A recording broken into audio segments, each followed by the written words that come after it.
मिल रही हैं। और बड़ी खबर उत्तराखंड से है, जहां पर कुदरत का कहर देखने को मिल रहा है। चमोली से खबर है, जहां पर लैंडस्लाइड ने लोगों की मुश्किलें बढ़ा दी हैं। लैंडस्लाइड ने लोगों की परेशानी ऐसे बढ़ा दी है क्योंकि जगह जगह जो सड़कें हैं वो बाधित हो गई हैं। नीति मलारी एनएच पर यातायात पूरी तरह से बाधित है। पिछले 24 घंटे से ये यातायात रुका हुआ है। भारी बारिश के कारण कई गांवों का संपर्क टूट गया है। सड़कें भी क्षतिग्रस्त होती हैं। जब जब लैंडस्लाइड की घटना होती है, पहाड़ों से बड़े पत्थर आते हैं, मलबा आता है, जिससे सड़कें कई बार नष्ट हो जाती हैं, तो कई बार सड़कें उस मलबे से ढक जाती हैं, जिससे आने जाने का रास्ता बचता नहीं। और ऐसा ही नीति मलारी एनएच पर देखा जा रहा है। नेशनल हाईवे पूरी तरह से बाधित हो गया है। यातायात की स्थिति अब यह है कि पिछले 24 घंटे से यातायात रुका हुआ है।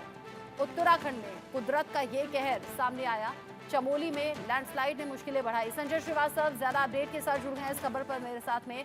संजय, अभी का अपडेट क्या है? पिछले 24 घंटे से तो ट्रैफिक रुका हुआ है, क्या अभी कोई ऑप्शन तलाशा गया, वहां से मलबा हटाने का काम हुआ? देखिए, आपको बता दें कि अगस्त माह में जिस तरह से बारिश का तूफान यहाँ था, जिस तरह से यहाँ पे आपदा ने अपने पैर पसारे थे, बीच में ये लगा कि अब धीरे-धीरे सितंबर माह में सब नॉर्मल हो जाएगा। लेकिन 2 दिनों से जिस तरह देखने को मिल रहा है, लगातार बारिश ने अपना प्रकोप बढ़ाया और उसके बाद बारिश के बाद पहाड़ों ने ऊपर से गिरना शुरू किया। और जब पहाड़ ऊपर से गिरे हैं, तो ये जो जिस जगह की आप बात कर रही हैं, लाता एक जगह है। ये लाता जगह मलासी नीति जो हाईवे है, वहां पे है। वहां पे सुबह से पहाड़ गिर रहे हैं, कल भी पहाड़ गिरे हैं, जिससे यातायात 24 घंटे जो बाधित है तो है, लेकिन लोग सड़क पे रहने को मजबूर है, क्योंकि दोनों तरफ बीच में बड़े बड़े बोल्डर्स गिरे हुए हैं। दोनों तरफ लोग खड़े हुए हैं, इंतजार कर रहे हैं। उस पे बड़े बड़े जेसीबी भी लगाए गए हैं और जेसीबी के माध्यम से वहां से सड़क को साफ करके सड़क खोलने का प्रयास किया जा रहा है। शासन प्रशासन पूरा प्रयास कर रहा है, लेकिन अभी भी लग रहा है कि कुछ समय लगेगा, क्योंकि रह रह के बारिश भी हो रही है, पहाड़ भी गिर रहे हैं। तो जो लोग वहां पे जेसीबी के माध्यम से सड़क को साफ करना चाह रहे हैं, उन्हें भी डर लग रहा है। इसलिए जब पहाड़ गिरना शुरू हो रहा है, तो वह अपने आप को काम को रोक ले रहे हैं। ऐसे में ये लग रहा है कि थोड़ा समय लग सकता है। जी। अच्छा, आपने कहा कि जो लोग फंस गए हैं वो सड़कों पर ही रह गए हैं, आने जाने का रास्ता ऑब्वियस सी बात है बचा जी। नहीं है।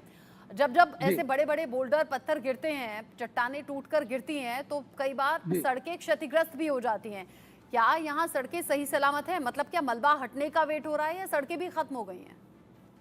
नहीं, सड़कों का तो जो आप ऊपर से आप कह सकते हैं सड़कें टूट चुकी हैं, क्योंकि बारिश इस बार जिस तरह से हुई है, बहुत मोटी बारिश हुई है। लेकिन सड़कों को ये क्या करते हैं कि जब यातायात को सुचारू रूप से चलाने के लिए यार तात्कालिक रूप से सड़कों को ये शुरू कर देते हैं, लेकिन बाद में सड़क बनती रहती है। अभी बोल्डर हटाना महत्वपूर्ण है, सड़कों पे जो मलबा आना है उसे हटाना महत्वपूर्ण है। तो आप ये मान के चलें कि सड़क यातायात शुरू करने के लिए ये सड़कों के ऊपर आए बोल्डर और जो मलबे हैं, सबसे पहला इनका प्रयास है कि उसको किसी तरह हटाया जाए और एक तरफ से कुछ लोगों को कम से कम आने जाने के लिए रास्ता दिया जाए।